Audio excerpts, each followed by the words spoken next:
And welcome to the next part of our video series about the block analysis solutions for the new dosing concept from Tropic Marine. Today we have the Strontium barium.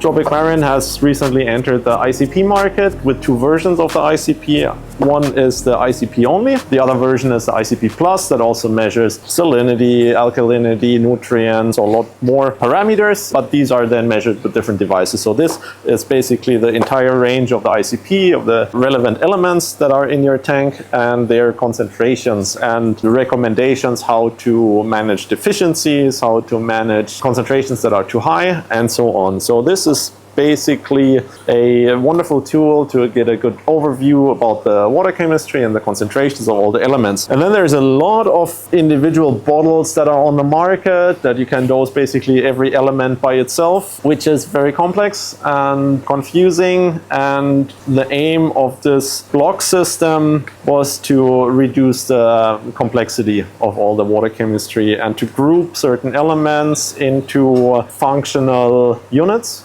if you will. That means that these elements are often consumed in a ratio to each other and then can also be dosed in a ratio. If there's a deficiency of one, it's likely that the other ones are also in the lower range. And the second aspect is that even though the ICP is a wonderful technology and gives great information, some elements are not easy to measure if they're in the really low concentration range, or there are overlaps, in the ICP. The sample goes through a super hot plasma and everything falls apart into its individual atoms. In that process, there's wavelength emitted, and depending on the element, the wavelength is a bit different, but some have overlap, so sometimes it's a bit hard to distinguish which signal comes from which element. With that in mind, the concept was to take so-called indicator elements that give you an idea how much of that element is in your water, and then the corresponding elements that are often consumed in a certain ratio, and then you can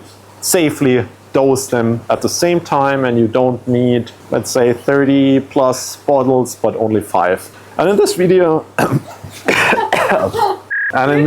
series we want to talk about each of these solutions. Today we have the Strontium barium solution. These are elements that are not that much in the focus of many people, but they're still being integrated into coral skeletons. So these are elements that are found in the skeletons in significant concentrations, and the strontium, for instance, can form a compound with carbonate, meaning you get strontium carbonate ultimately, which becomes part of the skeleton. Also, barium can be detected in significant concentrations in the coral skeleton. In contrast to the trace metals like the nickel group and also zinc, and we're talking about these in the other videos, they are being used in enzymes and in a lot of organic compounds, and that's not the case for these elements. So these are being mainly integrated into the skeleton of corals and don't have many other functions, basically. But still, we want to make sure that the corals have the right concentrations of these elements available, and to avoid deficiencies, which could potentially cause problems for the growth. In a stably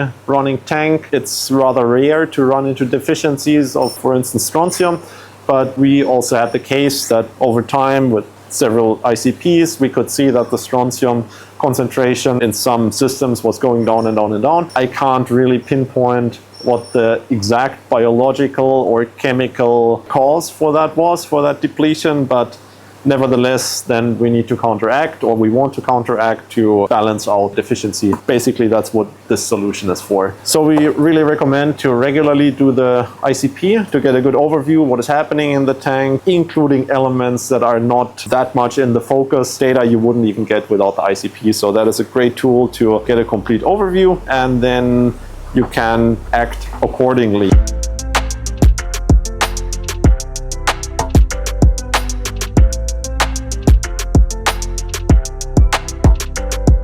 So on the back side of this beautiful bottle, you have the recommended dosing. It tells you how much you can dose, which dosage you shouldn't exceed. So in this case, the maximum is 4 milliliters per 100 liters. The recommended dosing in a normal case is 2 milliliters per 100 liters, and that increases strontium by 1 milligram and barium by about 1.3 micrograms per liter. We can get a bit more information also in the inside about the elements and how to dose it, basically. So we always recommend to not just buy a bottle and dose according to what it says on the bottle, but do the ICP first so you really know what is happening and you don't dose when you don't need it. The overall goal is always to provide the best conditions for our corals and your corals. With that in mind, have fun with your ICP data and with a simplified dosing.